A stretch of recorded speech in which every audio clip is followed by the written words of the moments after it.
Thanks for joining me. This is my Illustrator file. Let me show you how I set it up. The first layer is called Granville. I put a plus on front of it because this distinguishes in Character Animator that it's warp independent, which means that it's independent group and will not squish and squash so much.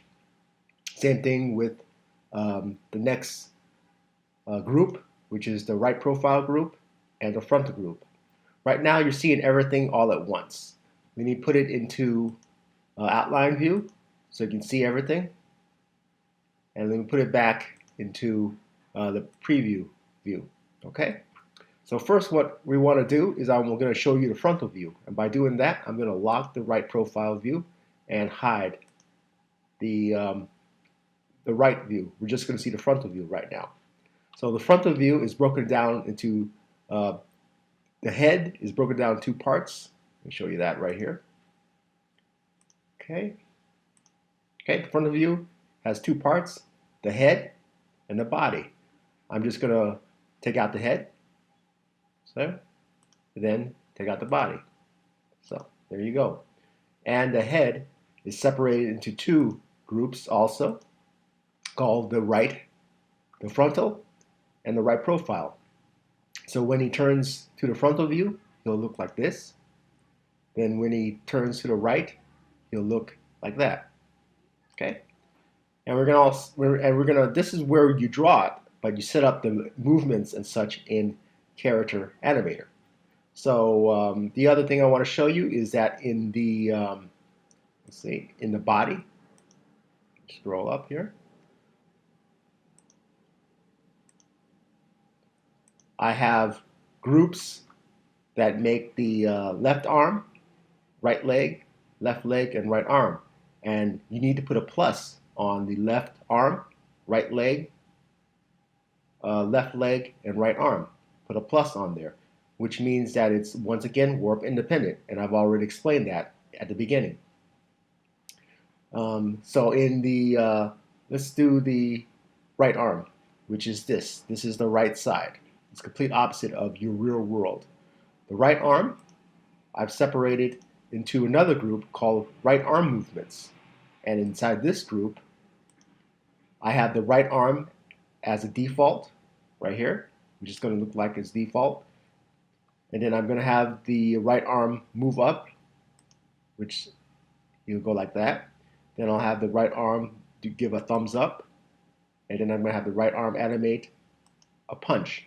Okay? And we're going to set all this up in Character Animator, so you'll see how that works. But that's how you draw your character in Illustrator. You draw it in groups, and you nest it. Okay. If this is not a true Illustrator course, but if you want, I'll do a whole Illustrator course. This is a course that goes through Illustrator, Character Animator, a little bit of sound, and Premiere. But if you want to go through how I actually nested everything, grouped everything, and set everything up, I'm more than willing to do that. So let's look at the right arm moves up, and you'll understand. When the right arm moves up, I have more grouped sections here. He'll move up 1, 2, 3. And the same thing with the right arm gives a thumbs up. All these will happen when he gives the right arm thumbs up. And the same thing with right arm punches. All these things will happen when the right arm punches. Let's turn these things off right here. And let's hide this, and let's hide this. And let's just focus on the right arm punches. Right now, the right arm punches has number 8 as shown. I'm going to turn off number 8, and I'm going to show you what happens in Character Animator. Character Animator, you'll tell Character Animator to go from 1 to 2 to 3 to 4 to 5 to 6 to 7 to 8 to 9 to 10 to 11 to 12, 13, 14, 15, 16, 17, all through here. Okay, keep on going, till it actually does the whole punch.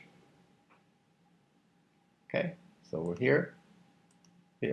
So basically what I wanted to show you was that I had to draw all of these frames from starting from the beginning down here, all the individual frames to up here when he finally makes his final punch. And that's what you have to do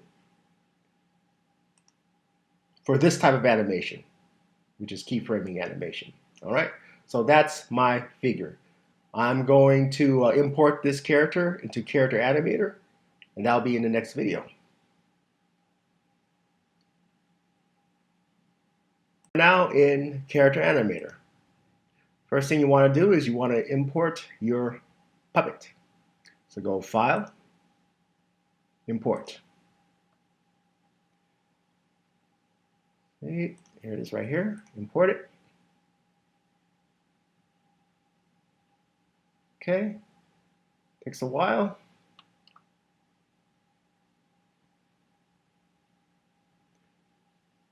Well, I'll take this time to I guess ask you to subscribe, because I'm trying to get 1,000 subscribers so I can start my Patreon channel. Because Patreon won't give you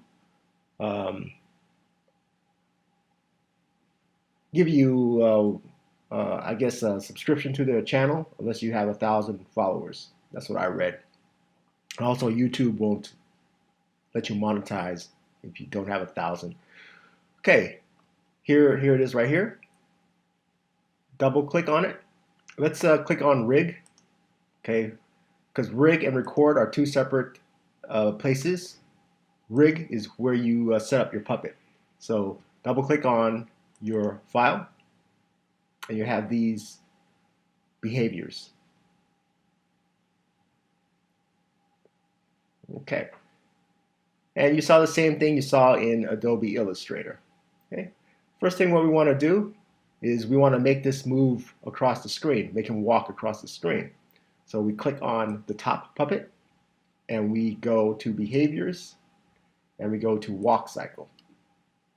This adds the walk behavior. You want to look at right now, you want to look at your views. Make sure there's 2. If you created more than 2 views, it'll be 3 or 4. Right now, I created 2 views. Sometimes there's 1 view, so you'll say 1. There are going to be other views. Then now you want to go look at your handles, which are these things right here, and there should be 0 because there's no handles in this puppet. We're going to add the handles. So let's trickle down to views again. Okay. So right now, once we're going to add our handles to one of the puppets, let's add it to the frontal view. Okay. So let's click on the body.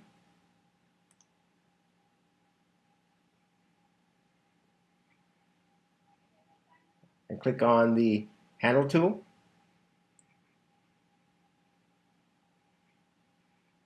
Click on where you think the belly button will be, which is this one right here. And that will be the waist. You activate the waist. Do the same thing where you think the hip is going to be, and we activate the hip. Activate the hip. Make sure it's activated. These tags show up. Now we're going to need to do the head. So let's select the head. Don't select the frontal or right view. Select the top layer head. So select the head. Okay. Now scroll down to your guide, and now select the head. Okay. So there you go. Now Let's go check the record to make sure that the walk cycle has trickled down to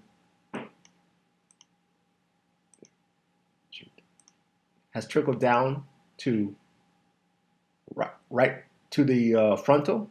Trickles down to frontal because we're doing frontal.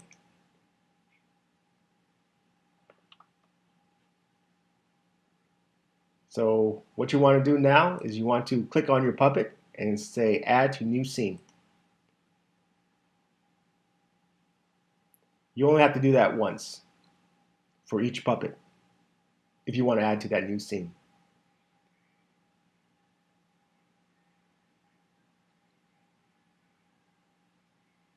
Okay, once this appears, what's supposed to happen is that the puppet is supposed to bounce up and down, up and down, up and down.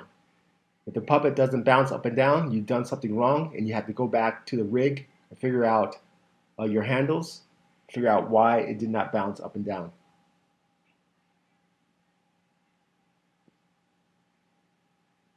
Okay, here we go. So it's preparing the scene.